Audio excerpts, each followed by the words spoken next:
Bonjour, je m'appelle Fabien Nave, je suis coordinateur local du groupe d'action des Insoumis du Beauvaisis et aujourd'hui je vais vous présenter les élections départementales.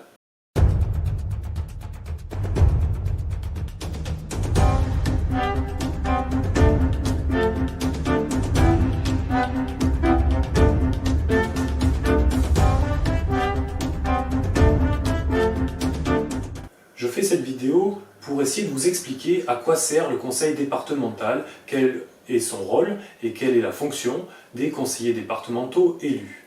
Parce que je pense que vous aurez beaucoup plus envie d'aller voter une fois que vous comprendrez à quoi ça sert. Parce que si on ne sait pas à quoi ça sert, il y a beaucoup de chances qu'on n'y aille pas. Et ça, c'est un problème, puisque lors des dernières élections, en 2015, la moitié des électeurs ne se sont pas présentés aux urnes. Donc à la fin, qu'est-ce qu'il nous reste ? 8500 voix pour la droite au deuxième tour et 6000 pour l'extrême droite. Ça, c'est dans le canton Beauvais-Sud. Et 14 000 personnes ne sont pas allées voter. Et donc, il n'y a pas besoin d'être un génie pour comprendre que si on motive une bonne partie de ces 14 000 personnes à aller voter, à la fin, on a quand même beaucoup plus de chances d'être élu.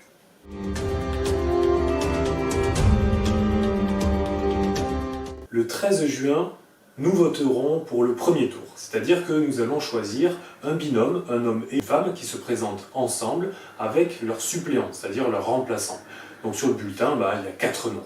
Et donc on vote pour ce binôme et les suppléants, et à la fin on compte les voix, ça c'est comme dans toutes les élections. Les 2 binômes qui ont récolté le plus de voix seront qualifiés au second tour. Ça c'est comme à l'élection présidentielle, sauf qu'on vote pour un binôme et pas une seule personne. Au deuxième tour, on va voter de la même manière et ce deuxième tour se déroulera le 20 juin, c'est-à-dire une semaine plus tard seulement. À la fin du deuxième tour, dans chaque canton, on aura élu un binôme. Donc dans l'Oise, comme il y a 21 cantons, 21 x 2, ça veut dire 42 conseillers départementaux élus. Ces conseillers départementaux vont se réunir au moins 4 fois par an dans le conseil départemental. La première fois qu'ils vont se réunir, ils vont élire le président ou la présidente du département. Le président ou la présidente va préparer et exécuter les délibérations. C'est-à-dire qu'il fait des propositions sur des sujets sur lesquels le département est compétent et le conseil va voter les délibérations. Et très souvent, ça va être sans modification. Alors, il peut y avoir des discussions, etc., mais c'est pas comme à l'Assemblée dans laquelle on va pouvoir faire des amendements pour modifier le texte. Souvent, soit on rejette, soit on prend. Et très souvent, comme il y a une majorité qui s'est dessinée, c'est le président qui gère quasiment seul le département.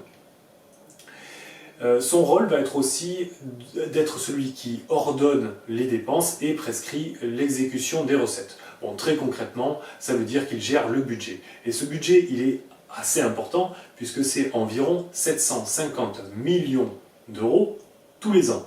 Donc à la fin des 6 ans de mandat, ça fait quasiment 5 milliards qui auront été gérés par le président ou la présidente et le conseil départemental. Donc c'est une somme colossale et c'est bien pour ça qu'il faut choisir les élus en sachant ce qu'ils vont faire avec les sous, donc en ayant regardé attentivement le programme.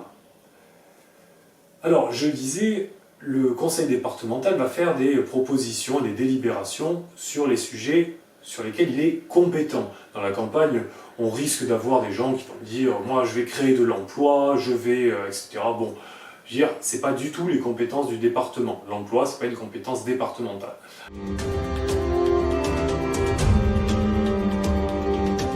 La première compétence départementale, c'est la solidarité, l'action sociale et la santé.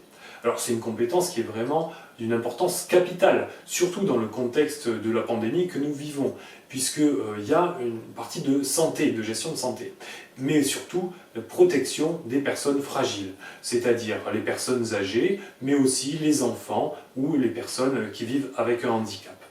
Ça peut être aussi la lutte contre la précarité énergétique. Le deuxième axe de travail du département, ça va être l'éducation, la culture et le sport. Donc très concrètement, le département va faire construire et entretenir des collèges, gérer des bibliothèques, des archives, les musées départementaux et il va subventionner, c'est-à-dire donner des sous pour que des événements culturels, éducatifs et sportifs puissent avoir lieu. Enfin, la dernière compétence du département, ça va être le développement des territoires et des infrastructures. Alors, qu'est-ce que ça veut dire? Ça veut dire aider les communes et les groupements de communes, les aider financièrement pour acheter du matériel qu'ils ne pourraient pas acheter avec le petit budget qu'a une petite commune rurale. Ça va être aussi faire l'aménagement numérique du territoire. Ça va être aussi des compétences environnementales et particulièrement dans deux sujets qui nous, insoumis, vont nous intéresser tout particulièrement, c'est l'eau et la gestion des déchets. Enfin, on a la sécurité incendie avec le SDIS 60 par exemple et la gestion et l'entretien des réseaux routiers. Voilà pour les compétences, alors de manière assez générale, du département.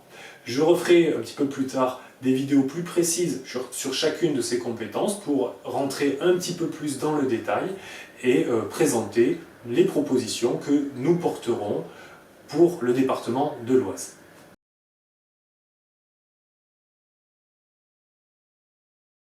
Si vous avez aimé cette vidéo, si vous l'avez trouvée instructive, je vous invite à vous abonner à la chaîne, à mettre un petit pouce bleu, éventuellement un commentaire si vous avez des remarques, des suggestions, des questions, et à la partager sur les réseaux sociaux ou à l'envoyer par mail à vos amis pour qu'ils suivent notre campagne.